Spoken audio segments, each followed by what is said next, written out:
So thank you very much. So let me first introduce our speaker of today. And it's a great pleasure for me to welcome our colleague to today's International Excellence Talk. That's Professor André Platzer.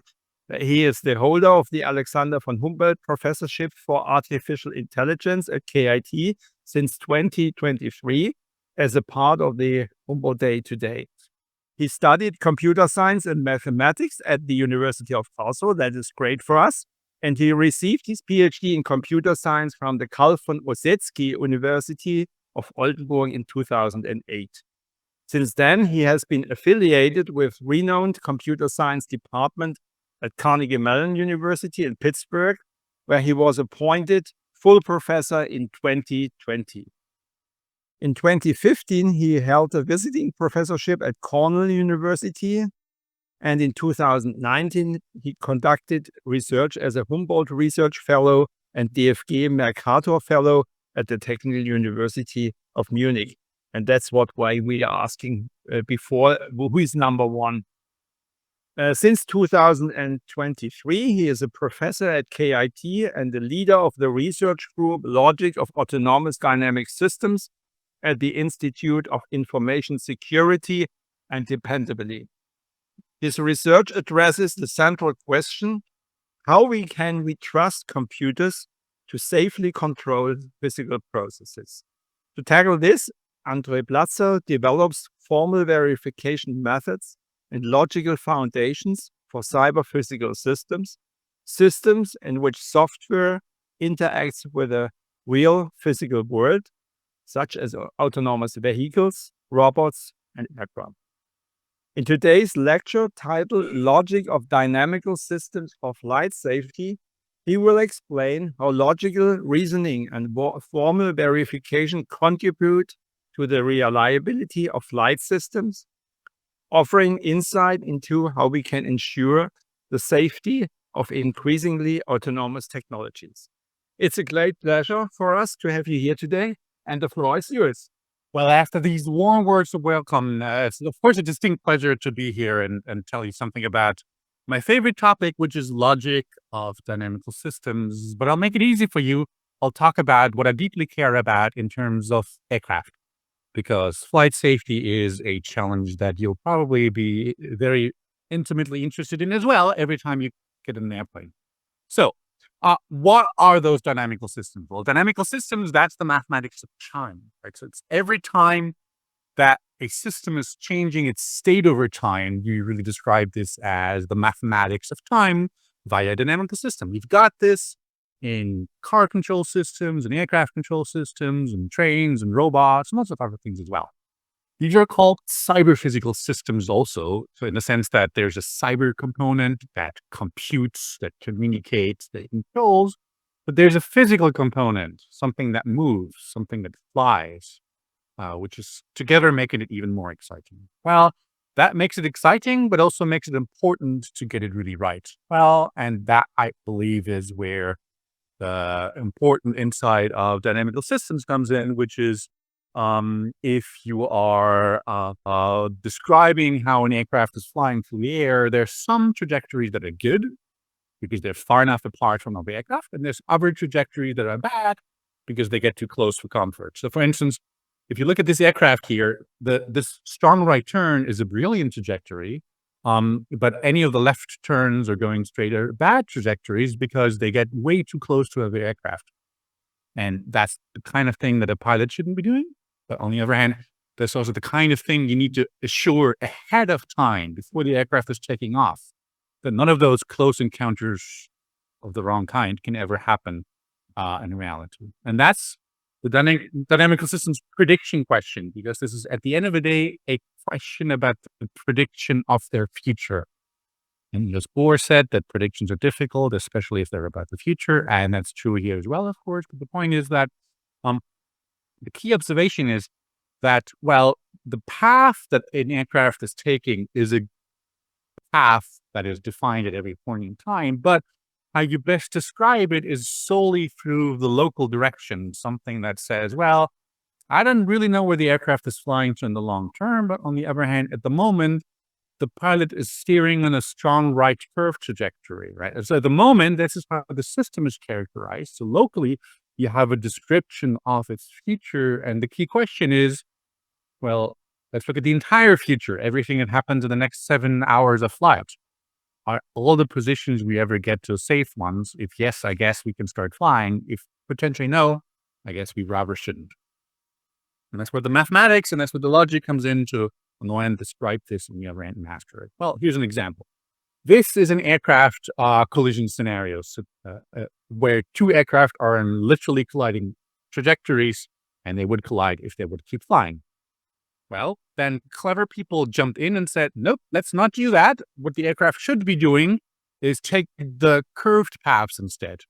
You should probably notice that it's really difficult for aircraft to really literally fly those trajectories because, well, they do these weird jump maneuvers, right? So, and a jump right turn that is really hard to fly in the air. But let's not be distracted by this particular challenge, which is a challenge, I know. But let's simply take into account the question, is this a good maneuver? Aircraft keep on flying. If they get too close, they do this weird jump by 90 degrees. And then they fly like cars do on the traffic circle here. And then do another weird jump, which I know is difficult. Is that a good maneuver? It is not, because there's another circumstance where that would lead to a catastrophe. The circumstance is the following, where aircraft are coming from different directions, also do the weird jump by 90 degrees, then follow a circle, and then happily collide. Now you haven't made the world a better place at all. Right? You just made the aircraft collide in different ways. That's not helpful. And how could this ever have happened? How could people have looked at systems like this, they're called roundabout maneuvers for aircraft, and believe they're okay? Well, part of the reason is because the math that is used to describe it is slightly more complicated. So these are differential equations. The differential equations with funky functions like a sine and cosine function. At that moment, do most people say, math, it's going to be fine, sure. But that's not good enough whenever really lives are at stake. So instead, here's an entirely different approach to tackle with this question using, well, my favorite topic of logic. And that logic I call differential logic. This is where all of a sudden you've got logical operators that say a system is evolving in ways that make me happy. So for instance, the Wally robot would evolve in ways that keep Wally's position different than an obstacle's position.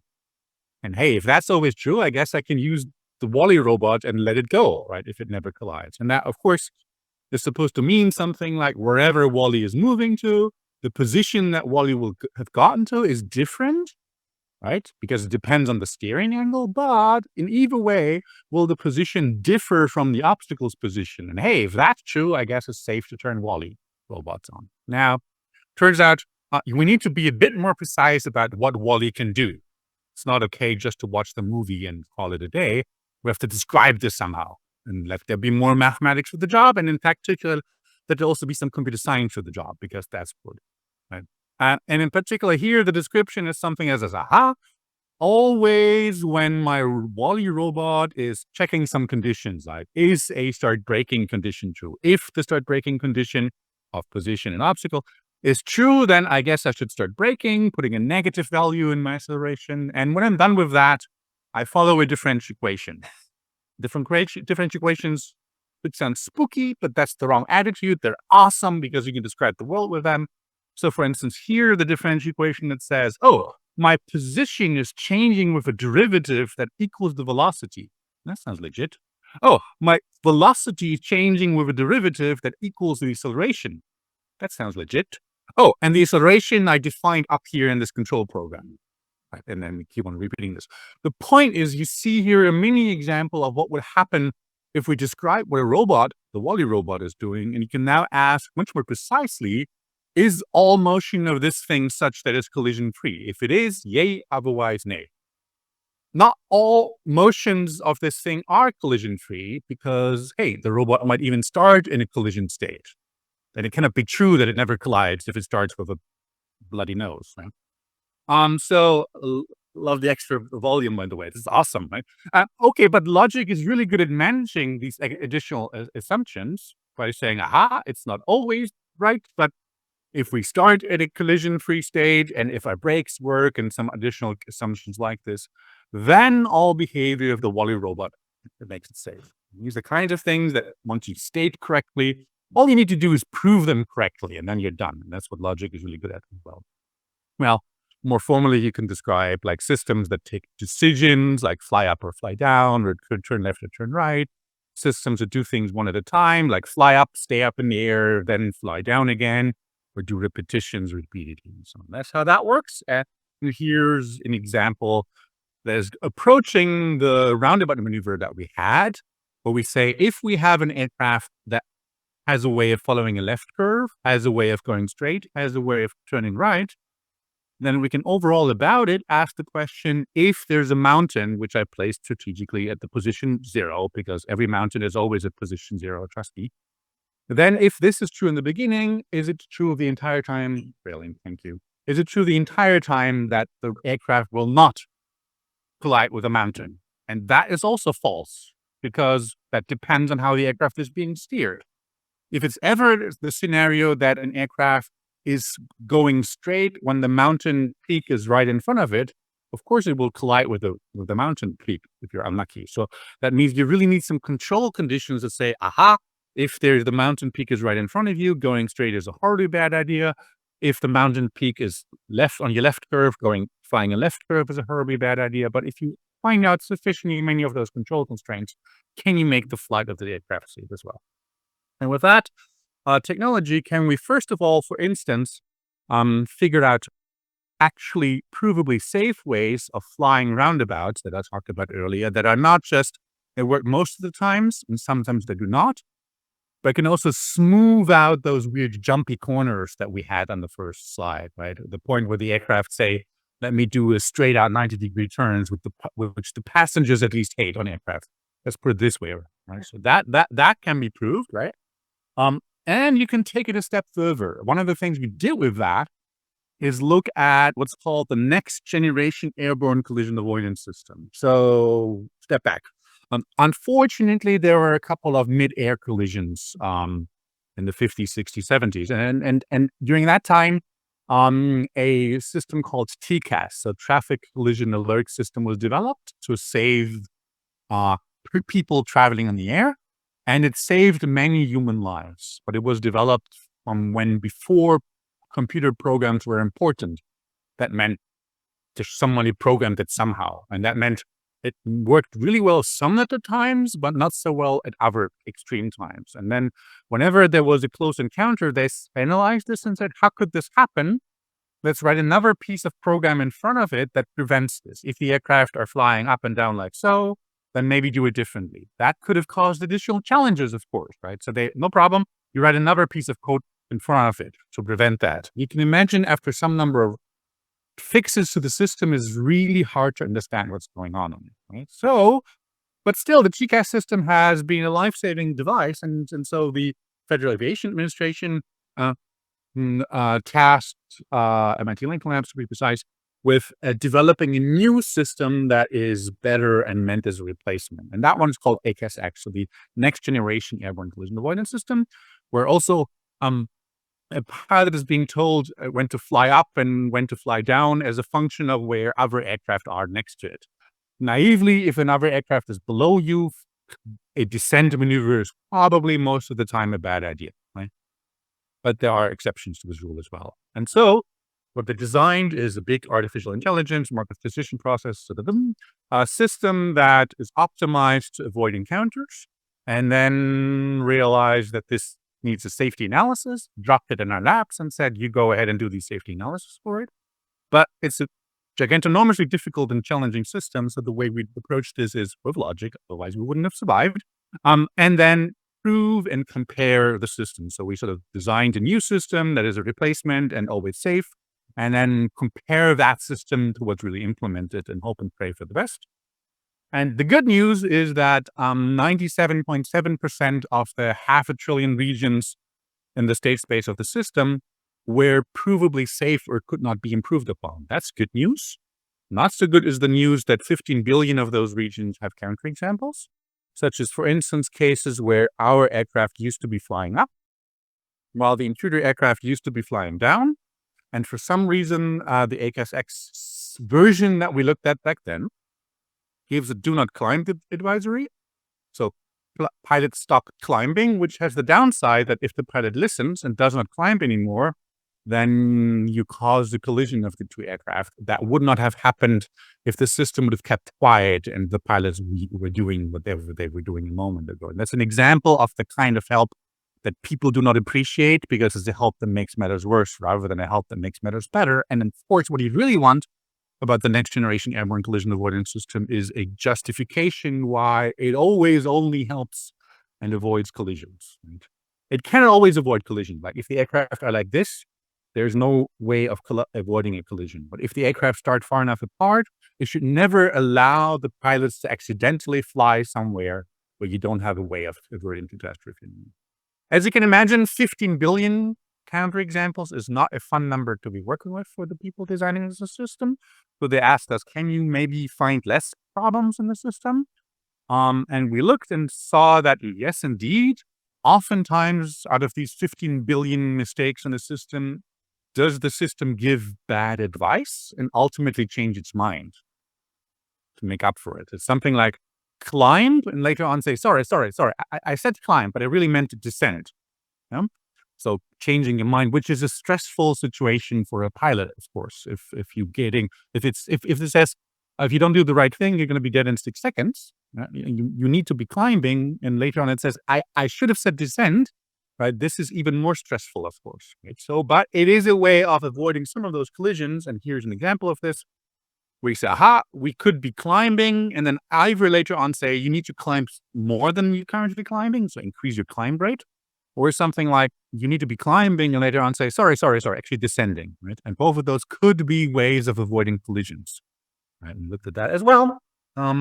In the air traffic control safety scenarios. And the good news is that the number of problems went way down to about 900 million problems only in the system. Here's one of those examples where an aircraft is flying on a descent course. The other one is flying on an even stronger descent course.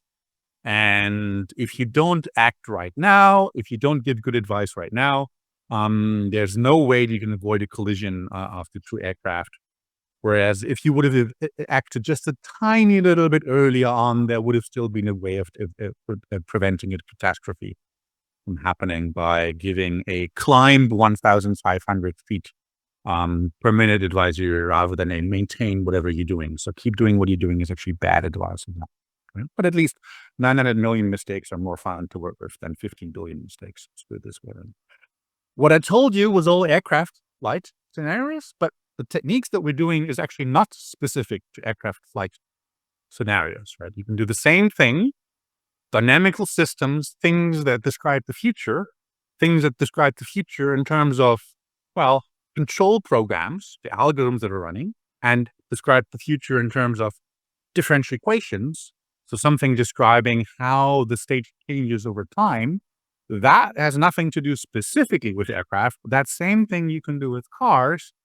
And in that case, it's also kind of obvious, right? As your, let's say, self-driving car or driver assistance car is driving down the road, there's certain regions next to it that you have to pay attention to, because if there would be another car in those regions, you would probably have to slow down. So for instance, if there's a car parking, well, there's a region in front of you that you need to pay attention to make sure that you're not accidentally colliding with a parking car. If there's a stop sign, there's a certain region around your car that you have to pay attention to make sure that you're not accidentally noticing too late that there's a stop sign you should have been stopping at. If there's other cars moving also, with stop signs have the pleasant property of staying in place most of the time, right? But other cars do not do that. They actually move. So that means in addition to your motion, you have to inspect the motion of other cars, right? Which of course means there's really a slightly larger region that you have to pay attention to, so that if ever another car is in this region around you, you need to stop, right? And if you're turning into intersections, etc., it's an even bigger region. The point that these regions exist is kind of obvious, right? But that doesn't enable you to design a car control system that you would trust with your life, because you need to know not just that those regions exist, but what they are like, right? And here's the answer. This is how big the regions need to be as a function of what kinds of parameters. But the point is, of course, well, how do you know and how do you justify that that is the answer? And the answer to doing that is, of course, as always in my case, logic, right? It's with logic that you discover and justify why those are the right answers for doing safe car control. Let me very, very, very briefly, because there's no way in hell that I can resist, give you at least an interesting beginning of an understanding of how this kind of thing works. And that's just 11 equations, or maybe 10 equations. I cannot count because I'm a logician, right? I can only deal with symbols, not with numbers, right? But there's about 10-ish things that we need to remember, and all of them are sort of easy, and they work like equations and mathematics work, except that these are equations of truth. So they preserve truth. That means if the system was safe in the beginning, it is safe as part of your analysis. If you find it out to be safe as part of your analysis, the original system was safe because everything was an equation. Right? That's cute. Usually in science, you either deal with the laws of logic or you deal with the laws of physics. Hello, physics people. And this is more awesome because here you're dealing with the laws of logic of the laws of physics, and you can then use them to describe your favorite applications like aircraft control, car control, robot control, train control, and lots of other things that I cannot personally control, like bicycles.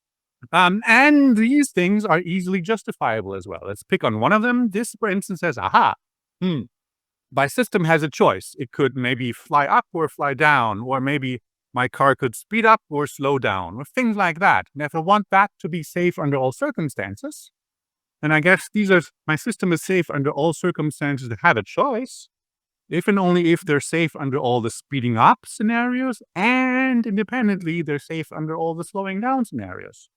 That makes a ton of sense. So all I need to do in order to understand a system that has a lot of different choices is to understand lots of little systems that have less choices. And by keeping on decomposing this, basically, it's like differentiation, right? If you have a big polynomial and you differentiate it, at some point it's going to go away, right? And it's the same principle here, only for the safety of systems rather than for differentiation. Everything is built like that.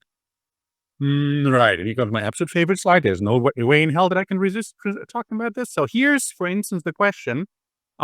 If you start anywhere inside this green funky region here and follow this differential equation dynamics, will you always stay inside the green funky region?